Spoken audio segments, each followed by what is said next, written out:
11वी शिकणाऱ्या एका मुलीचा रात्रीच्या वेळी निर्जन स्थळी मृतदेह सापडतो. पोस्टमॉर्टम रिपोर्टमध्ये तिचा खून झाल्याचं निष्पन्न होतं आणि खुन्याबद्दल आणखी एक ठोस पुरावा मिळतो.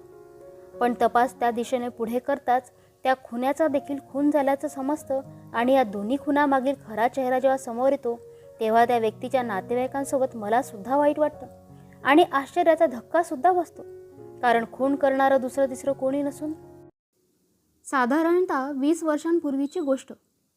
माझे काका पोलीस दलामध्ये होते. ही स्टोरी माझ्या काकांनी मला सांगितली. त्यावेळी ते दिवा पोलीस क्वार्टर्समध्ये राहत होते. काका पोलीसमध्ये असल्या कारणामुळे कधीही केव्हाही कामावर रुजू व्हावं लागत असे. एके दिवशी रात्री त्यांना वायरलेसवर संदेश आला की एके ठिकाणी मर्डर झाला आहे, तर ताबडतोब तुम्हाला पंचनाम्यासाठी जावे लागेल आणि सकाळपर्यंत बॉडी सांभाळावी लागेल आणि बरोबर एक शिपाई सोबत घेऊन जावा. घटनास्थळ हे जंगलात असल्या कारणामुळे आजूबाजूला कोणाचीच रहदारी नव्हती. घटनास्थळी पोहोचल्यावर काकांनी ती बॉडी एकदम निरखून बघितली, तर ती बॉडी एका मुलीची होती. तिथे रोज कचरा टाकणाऱ्या एका गृहस्थाने त्या मुलीचा अर्धवट दफन केलेला मृतदेह पाहिला व पोलिसांना ह्याबद्दल सूचना दिली. बॉडी बघता क्षणीच त्या बॉडीच्या चेहऱ्यावर काही ओरखडे दिसले. आता काकांनी त्या गृहस्थाची चौकशी केली. चौकशी केल्यानंतर असं समजलं की बॉडी 1 तासांपूर्वी बघितली गेली आहे. बॉडी व्यवस्थित बघितल्यानंतर त्या मुलीच्या शर्टच्या खिशामध्ये गव्हर्नमेंट ID आढळलं. ते कदाचित ड्रायव्हिंग लायसन असावं. आता मात्र पोलिसांना तिच्या घराचा पत्ता, नाव, एरिया इत्यादी माहिती मिळाली. त्या इन्फॉर्मेशनमध्ये पोलिसांना असं कळलं की त्या मुलीचे नाव प्रणाली सुर्वे. तिचा जन्म 1982 दिवा येथे झाला होता.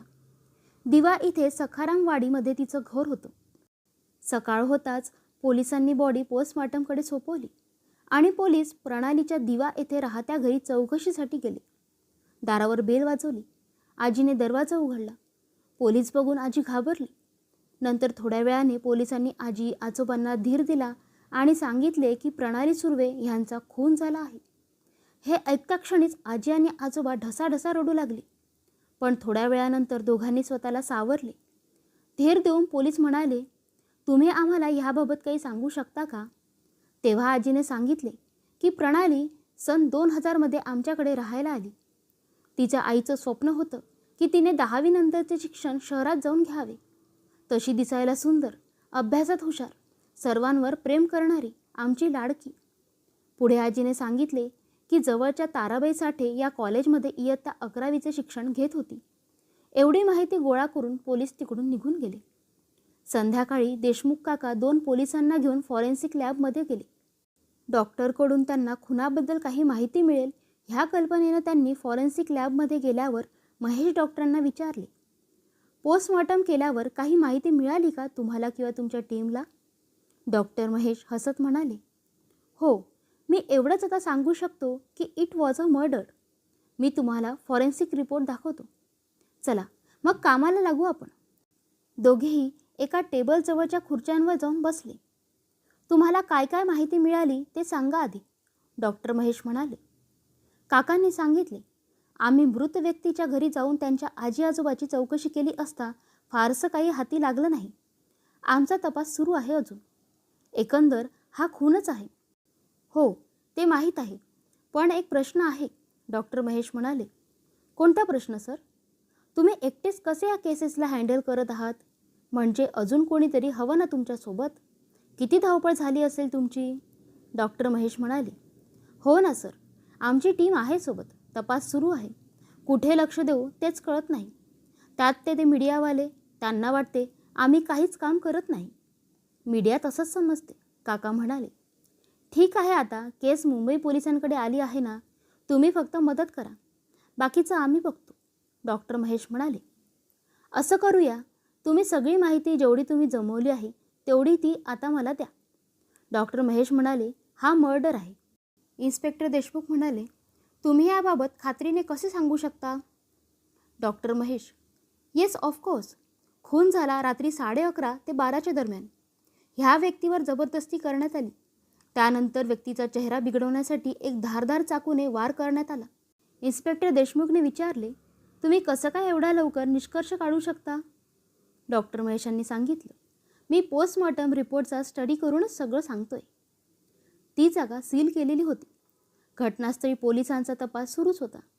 त्यात सिनियर इन्स्पेक्टर जाधव तिकडे आले. सिनियर इन्स्पेक्टर जाधवांनी देशमुखला बोलवले. सिनियर इन्स्पेक्टर जाधव म्हणाले, काय काय सापडलं इथे तुम्हाला?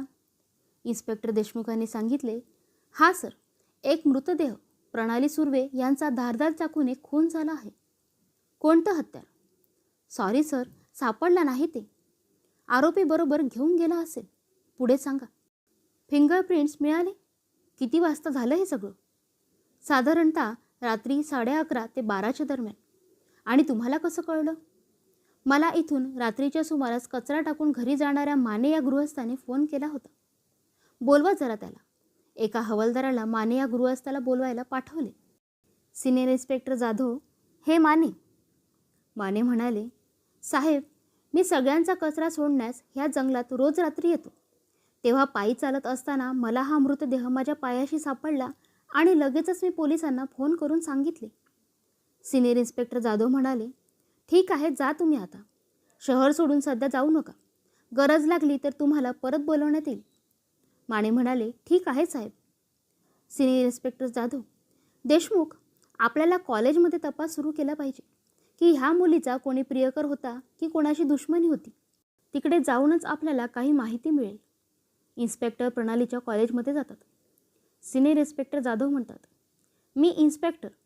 प्रणाली सुर्वे ही मुलगी इयत्ता 11वीच्या वर्गात शिकत होती आणि तिचा काल रात्री खून झाला आहे. आम्हाला सर्व माहिती हवी आहे तिच्या संदर्भात, की तिचे मित्र मैत्रीण कोण, प्राध्यापकांशी तिचे संबंध कसे होते. एव्हरीथिंग जाणून घ्यायचं आहे आम्हाला, तर कृपया आम्हाला सहकार्य करा. त्यावर प्रिन्सिपल म्हणाले, हो नक्की. राम, जरा मिसेस सावंत यांना क्लासमधून बोलावून आणशील? इन्स्पेक्टर जाधव, माझ्याकडून जेवढी मदत होईल तेवढी मदत मी नक्की करेल तुम्हाला. हे घ्या, आल्या Mrs Sawant. Senior inspector Jadhav Mrs सावंतला म्हणाले, प्रणाली सुर्वे ह्या केसच्या संदर्भात आम्हाला तुमची विचारपूस करायची आहे. तिचा काल रात्रीच खून झाला आहे आणि त्या खुनाच्या संदर्भात तुम्हाला जे काही तिच्याबद्दल माहिती असेल ते आम्हाला सांगा. मिसेस सावंत म्हणाल्या, काल संध्याकाळी मला ती भेटली आणि म्हणाली की मॅम, तुम्ही मला एक्झामसाठी थोडं इम्पॉर्टंट नोट्स देऊ शकता का? म्हणजे मला एक्झामसाठी प्रिपरेशन करता येईल. तेवढ्यातच तिचा मित्र राहुल तिकडे आला, जो खूप मस्तीखोर मुलगा आहे. प्रणाली त्याला बघून थोडी नाखुश झाली आणि म्हणाली की काय काम आहे तुझं इकडे? त्या दोघांमध्ये भांडण होणार होतं. तितक्यात प्रणाली मला बाय बोलून पुढे निघून गेली आणि राहुल तिच्या मागून गेला. सिनियर इन्स्पेक्टर जाधव म्हणाले, मीन्स प्रणाली राहुलला डिसलाईक करायची. अजून काय सांगू शकता की राहुलचे इतर मित्र मैत्रिणींबरोबर कसं वागणं आणि कसे संबंध होते, त्याचं प्रणालीशी वागणं, anything you know? Mrs Sawant म्हणाल्या, मला इतकंच माहिती आहे. हो, पण प्रणालीची मैत्रीण मीना हिला नक्कीच सगळ्या गोष्टी माहीत असाव्यात. सिनियर इन्स्पेक्टर जाधव म्हणाले, thanks Mrs Sawant. Senior inspector Jadhav व देशमुख वर्गात जातात. जाधव मीनाला विचारतात, मीना, तुझी मैत्रीण प्रणाली हिने कधी तुझ्याशी तिच्या पर्सनल लाईफबद्दल डिस्कस केलं? मीना म्हणाली, नाही, पण वर्गात किंवा जेव्हा जेव्हा तिला मी भेटायचे तेव्हा ती खूप डिस्टर्ब असायची. सिनियर इन्स्पेक्टर जाधव म्हणाले, राहुलबद्दल काही सांगू शकशील का? मीना म्हणाली, नाही, मला त्या संदर्भात काही बोलायचं नाही आहे. सिनियर इन्स्पेक्टर जाधव म्हणाले, ठीक आहे, ह्या मुलीला नक्कीच काहीतरी माहीत आहे. आपल्याला ह्या राहुलच्या घरी जाऊन तपासाला सुरुवात केली पाहिजे. इन्स्पेक्टर देशमुख, हो साहेब, मी गाडी काढतो. तेवढ्यातच डॉक्टर महेश यांचा फोन आला. तातडीने तुम्ही फॉरेन्सिक लॅबमध्ये या, तुम्हाला काही सांगायचं आहे.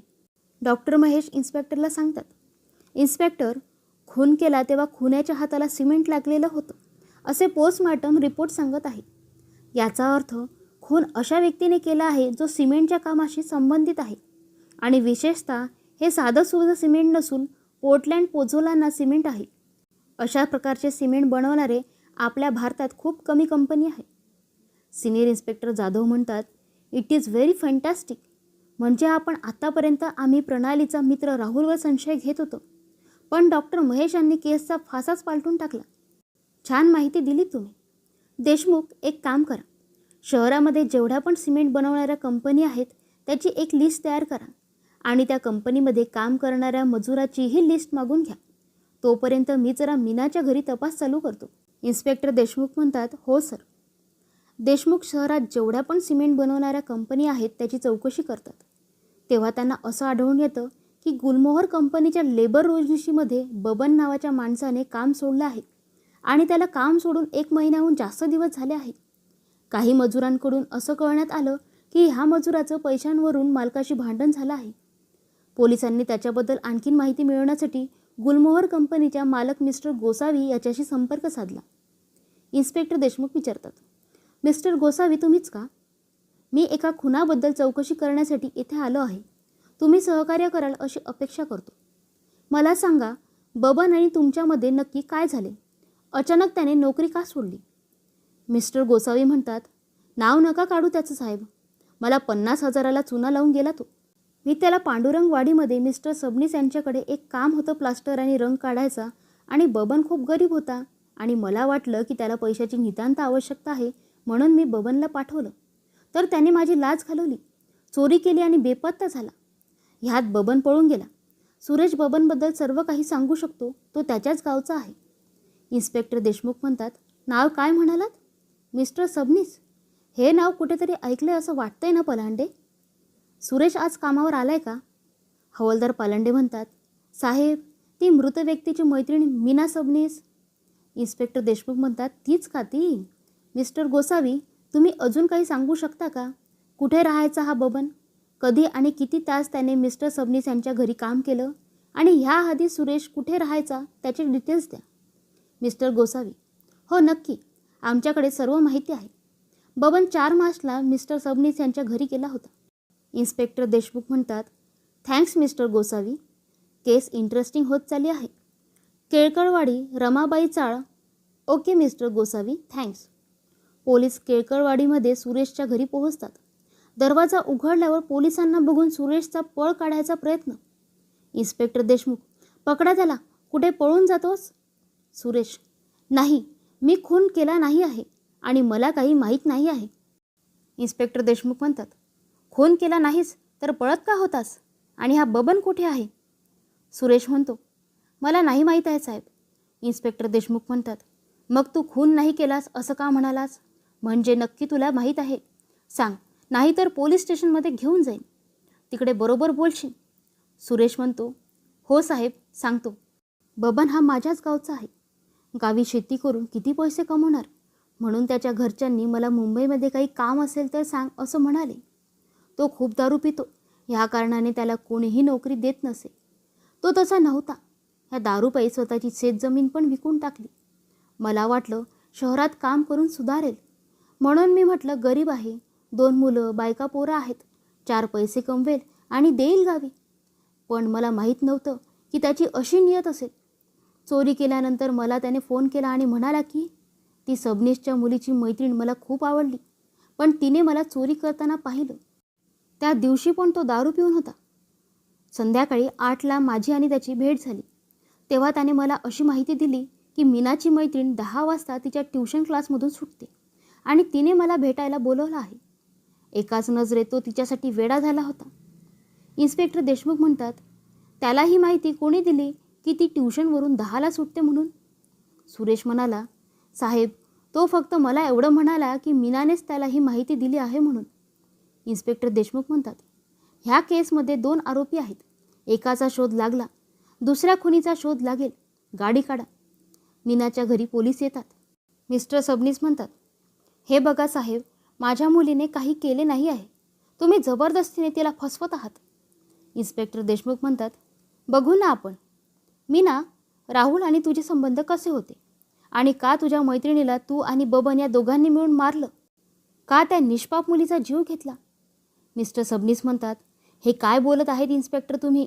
मी काही खपवून घेणार नाही माझ्या मुलीबद्दल. इन्स्पेक्टर देशमुख म्हणतात, हे बघ मीना, आम्हाला सगळ्या गोष्टी कळल्या आहेत, तेव्हा तू सांगते की आम्ही सांगू?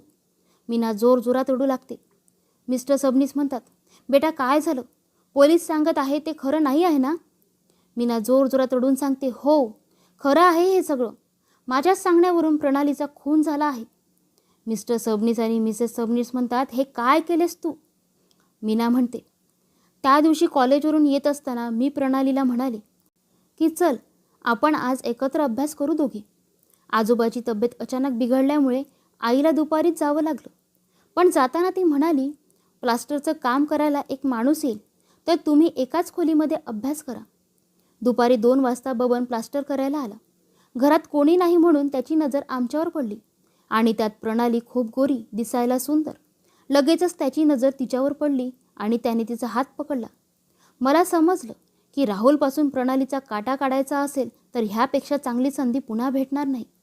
म्हणून मी प्रणाली अभ्यास करत असताना बबनला भेटली आणि काम नीट समजावून सांगितलं आणि बदल्यात 50,000 रुपये देईन असं सांगितलं.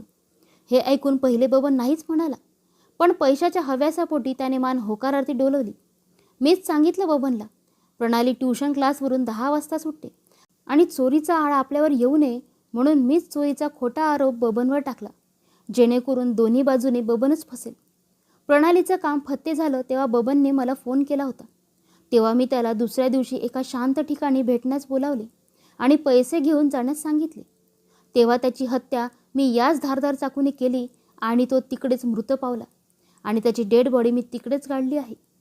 मिस्टर सबनीस आणि मिसेस सबनीस म्हणतात, मीना तू हे काय केलंस? प्रणाली तुझी खूप चांगली मैत्रीण होती, का तिच्याबरोबर तू असा धोका केलास? मीना म्हणाली, कारण माझं राहुलवर प्रेम होतं, पण राहुल तिच्या मागे मागे आणि तिच्यावर प्रेम करायचा, जे मला कधीच आवडलं नाही. राहुलला ती विचारत पण नव्हती. उलट तिच्यापेक्षा मी कधीही त्याला मैत्रीची कमी पडू दिली नसती. इन्स्पेक्टर देशमुख म्हणतात, मीना हे तू काय केलं? अजून तुला खूप काही आयुष्यात शिकायचं होतं. एवढ्या लहान वयात तू जे केलंस ते चुकीचं केलं. मीना म्हणाली, आपल्या मनासारखं वागणाऱ्या माणसांवर कुणीही प्रेम करतं. अवघड असतं त्याच्यावर प्रेम करणं, त्याला समजून घेणं, जेव्हा तो आपल्या मनासारखा वागत नसतो. इन्स्पेक्टर देशमुख म्हणतात, चला तर मग अशा प्रकारे केसचा निकाल लागला तर. पोलीस मुख्य आरोपी मीनाच्या हातात बेड्या ठोकतात आणि तिला घेऊन निघून जातात.